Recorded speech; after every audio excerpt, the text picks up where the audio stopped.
Construction of a parallelogram when two adjacent sides and included angle is given. इस video में हम देखेंगे कि अगर हमें दो साइड्स जो कि एडजेसेंट होंगी यानी जुड़ी हुई साइड्स हमें गिवन होंगी और उनके दरमियान वाला एंगल गिवन हो तो उसकी मदद से हम पैरेललोग्राम को किस तरह से कंस्ट्रक्ट करते हैं। इसके लिए एग्जांपल लेते हैं। Construct a parallelogram PQRS when measurement of PQ is 4 centimetre and PS is 7 centimetre.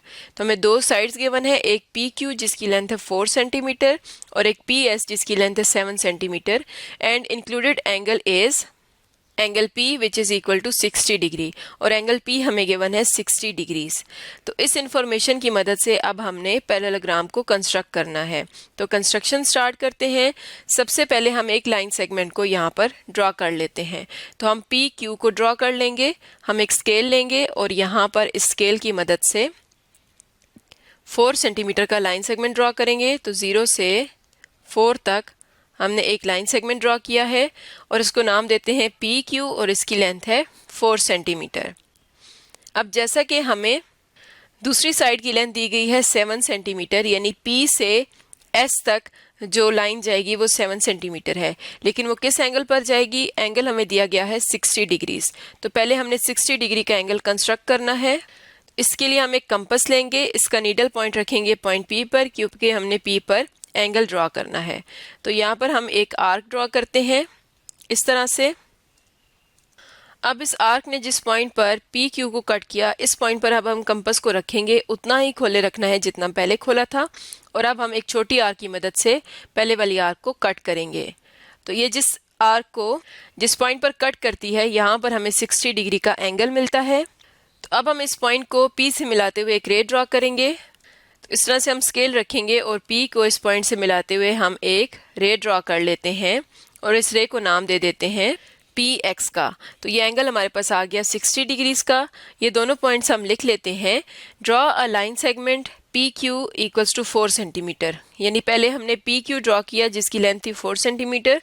उसके बाद हमने एंगल कंस्ट्रक्ट किया है, तो ये पॉइंट लिखेंगे construct angle P equals to 60 degree यानी हमने 60 डिग्री का एंगल पॉइंट P पर कंस्ट्रक्ट किया है। तो अब हम इस रे पर यानी PX पर जो दूसरी साइड है PS, इसको ड्रॉ कर सकते हैं जिसकी लेंथ है 7 सेंटीमीटर। हम एक स्केल लेंगे और कंपास लेंगे। कंपास का नीडल पॉइंट हम 0 पर रखेंगे इस तरह से और इसका पेंसिल पॉइंट हमने 7 पर रखना है क्योंकि हमने इसको 7 सेंटीमीटर जितना खोलना है। तो इतना हम कंपास को खोल लेंगे और अब इसका नीडल पॉइंट हम पॉइंट P पर रखते हुए यहाँ पर PX को एक आर्क की मदद से कट करेंगे। तो ये कितने डिस्टेंस पर कट करी है? हमने रेडियस रखा था 7 सेंटीमीटर। तो जिस पॉइंट पर कट करेगी इस पॉइंट को हम कह देते हैं S और ये पॉइंट हम लिखेंगे draw an arc with centre P यानी हमने P को सेंटर रखा एंड रेडियस 7 सेंटीमीटर और कंपास को 7 सेंटीमीटर जितना खोला था which cut the ray PX at point S जिसने PX को पॉइंट S पर कट किया। तो हमें जो इन्फॉर्मेशन गिवन थी उसकी मदद से हमने दो साइड्स और एक एंगल ड्रॉ कर लिया है। हमने PQ 4 सेंटीमीटर और PS 7 सेंटीमीटर का ड्रॉ किया है और उनके दरमियान एंगल है 60 डिग्रीज। तो पैरेललोग्राम को कंप्लीट करने के लिए हमें यहाँ पर भी दो साइड्स चाहिए। हम जानते हैं कि ये जो साइड है PS, इसके सामने वाली साइड भी 7 सेंटीमीटर की होगी।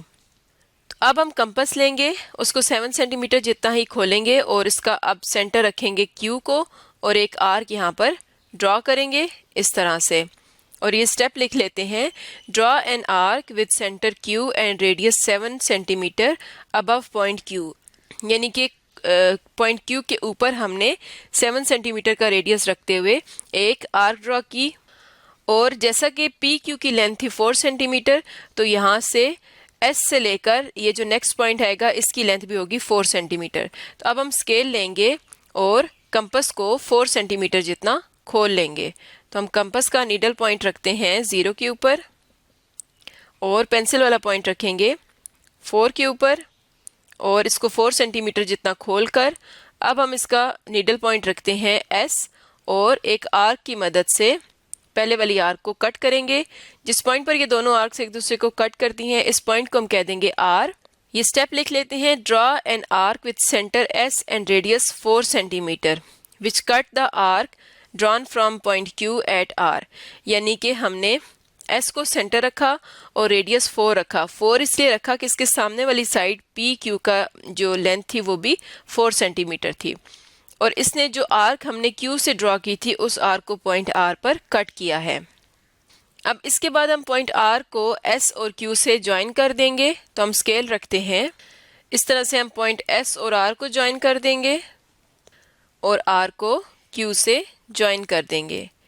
तो हमारी पैरेललोग्राम कंप्लीट हो जाती है। हम लिखेंगे join R with S and Q, PQRS is the required parallelogram. तो इस तरह से अगर हमें दो एडजेसेंट साइड्स और उनके दरमियान एंगल गिवन हो तो हम एक पैरेललोग्राम को कंस्ट्रक्ट कर सकते हैं। यानी पहले हम एक साइड को यहाँ पर ड्रॉ करेंगे और जो एंगल गिवन होगा वो एंगल कंस्ट्रक्ट करके दूसरी साइड यहाँ पर ड्रॉ कर लेंगे। और जैसा कि हम जानते हैं कि आमने सामने वाली साइड्स पैरेललोग्राम में लेंथ में बराबर होती हैं, तो अगर ये वाली साइड PS 7 सेंटीमीटर है तो इसके सामने वाली साइड भी 7 सेंटीमीटर होगी। तो यहाँ पर हम 7 सेंटीमीटर तक एक आर्क लगाते हैं।